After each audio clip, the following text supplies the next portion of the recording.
According to a study done by RAINN.org, every 2 minutes an American is sexually assaulted. This means that 237,868 are assaulted each year. Hi, my name is Ainsley Johnson. I am a psych student at Liberty University. 1 in 6 American women have been raped or sexually assaulted. 60% of these attacks will never be reported. We all know someone, whether it's a neighbor, a fellow student, a coworker, a teacher, or someone as close as a sister or a cousin or an aunt or even your mother. Bottom line is we all know someone, and most of the time we won't be aware of that fact. And a lot of the times people who have been attacked by someone they know, and again, half of this never goes unreported. So the attacker will never be held responsible for what they've done.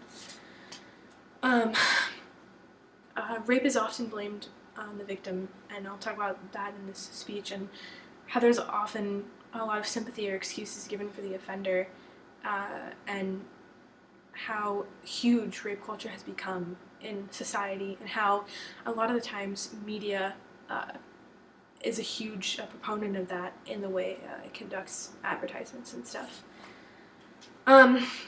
As girls, as women, as young girls, as teenagers, we are almost forced to be highly aware of how we dress, of how we conduct ourselves, of where we go, of who we're with, because of the threat of this kind of issue, which is completely unfair, and we are often held responsible for what happens to us. And in these kind of attacks, authorities will ask what the victim was wearing, if the victim was drinking, if the victim was walking alone at night, which is completely unacceptable, and really it's sexist, and it supports the ideology that men are superior,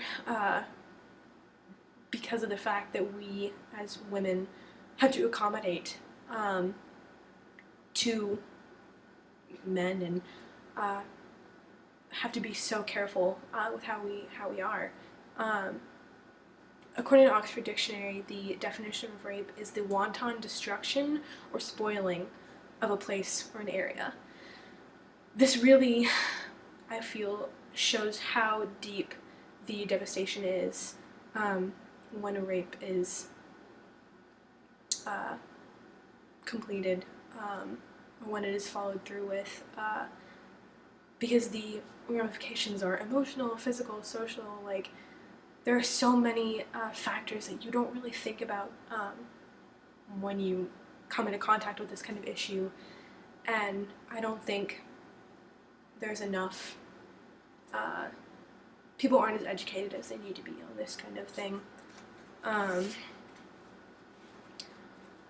Another aspect of this is how, in reality, young men need to be educated, as well as the women. Like, yeah, girls need to know what to be careful for, but at the same time, we need to teach guys to control themselves, and that nothing can justify assaulting someone, regardless of the gender. Like, nothing justifies it, ever. Again, authorities often ask what the victim was wearing, drinking, whether the offender was drinking, where they were, and none of these give any justification to rape, ever. And that is not a widely accepted fact, which is horrifying. The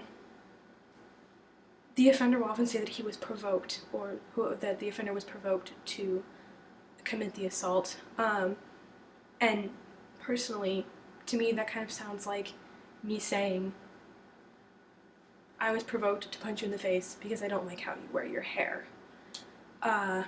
Because it can be something as simple as that. It can be, oh, her skirt was short, so I was provoked, which is completely unacceptable.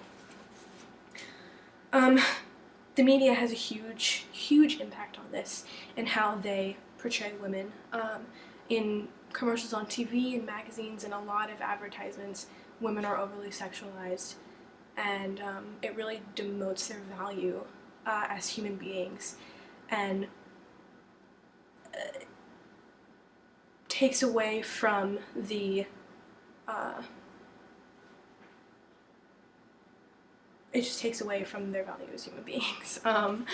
The offenders, who are often messed up in the head, I suppose, have a hard time seeing the damage that they will actually make happen to these girls or to the victims. In conclusion, it's clear how awful rape is, and that it's often blamed on the victim, and that excuses and sympathy is offered for the offender, and how big of a influence media has on rape culture as a whole. So, as adults, we should be aware of this and try to change it. So, thank you for listening, and I hope you have an awesome day.